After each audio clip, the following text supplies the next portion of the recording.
বন্ধুরা, চলে এলাম হানজালা কাউনাইন দ্য ট্রাভেলার চ্যানেলের নতুন আরও একটি ব্লগ ভিডিও নিয়ে। বরাবরের মতন সঙ্গে আছি আমি হানজালা কাউনাইন। আজ আপনাদেরকে ফৌজদারহাটের অন্যতম দর্শনীয় স্থান ডিসি পার্ক নিয়ে আলোচনা করব। তার আগে বরাবরের মতন আমার চ্যানেলের ভিডিওগুলো যদি আপনাদের ভালো লাগে অবশ্যই চ্যানেলটি সাবস্ক্রাইব করতে ভুলবেন না। তো আর কথা না বাড়িয়ে মূল বিষয়ে চলে আসি। 2023 সালে চট্টগ্রাম জেলা প্রশাসকের উদ্যোগে ফৌজদারহাট বক্ষব্যাধি হাসপাতালের কাছ থেকে সরকারি জমি দখলমুক্ত করে সেখানে একটি বিশেষ বাগান তৈরির পরিকল্পনা করা হয় এবং বর্তমানে যার নাম চট্টগ্রাম ডিসি পার্ক হিসেবে পরিচিত। এখানে প্রায় 136 প্রজাতির 2 লাখের বেশি ফুলের গাছ লাগানো হয়েছে।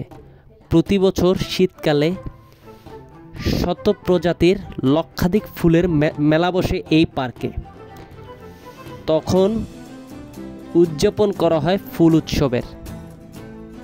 এই ব্যতিক্রমী ও দৃষ্টিনন্দন ফুলের উৎসব দেখতে প্রতিদিনই অজস্র দর্শনার্থী আগমন ঘটে। আর এখানে 2025 সালে 4 জানুয়ারি এই ফুল উৎসব শুরু হয়েছে। তো এটা পুরো মাসব্যাপী চলমান অবস্থায় থাকবে।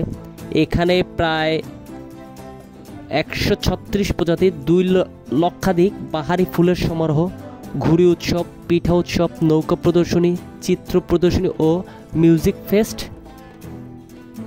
উদযাপন চলতেছে।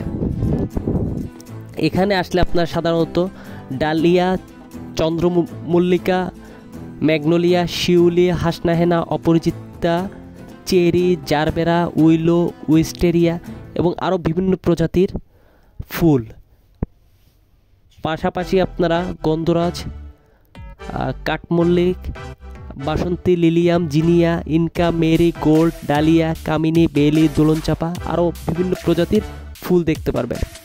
ফুলের বাগান ছাড়াও রয়েছে রেস্টুরেন্ট, নৌকার ভ্রমণ ও kayaking, sunset view point, selfie corner আছে এবং ফিশিংয়ের ব্যবস্থাও এখানে আছে। আচ্ছা, আপনাদের সাথে যে বিশেষ ব্যাপারটা আমি আসলে আলোচনা করি নাই সেটা হচ্ছে এখানের টিকিটের মূল্য গত বছর ছিল 30 টাকা, কিন্তু বর্তমানে এবছর 50 টাকা করে চলতেছে। আর এটা কিন্তু সকাল 10টা থেকে রাত 8টা পর্যন্ত খোলা থাকে।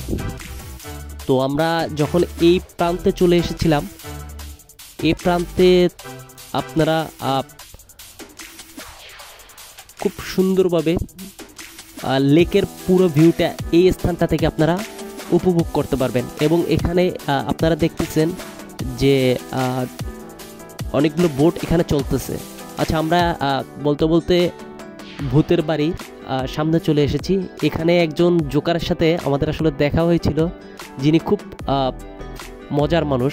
তো ঘটনাক্রমে ওনার সাথেও কিছুক্ষণ সময় অতিবাহিত করেছিলাম এবং কয়েকটা ছবি ক্লিক করেছিলাম। আচ্ছা, ভূতের বাড়ি এখানে প্রবেশের জন্য 50 টাকা আপনাদের দিয়ে টিকিট কাটতে হবে। তো আমরা ভিতরে প্রবেশ করার পর কিছুক্ষণ পর অনুষ্ঠান চালু হয়। আপনারা দেখতেছেন ভূত আসতেছে। তো এখানে আমি আসলে ওনাদের অনুমতি ছাড়াই এই ভিডিওটা করছি। তো বলতে বলতে আমরা প্রায় শেষের দিকে চলে আসছি। আপনারা এখানে আসতে চাইলে অবশ্যই বাইপাস হয়ে রিক্সা অথবা সিএনজি যোগে এখানে আসতে পারেন।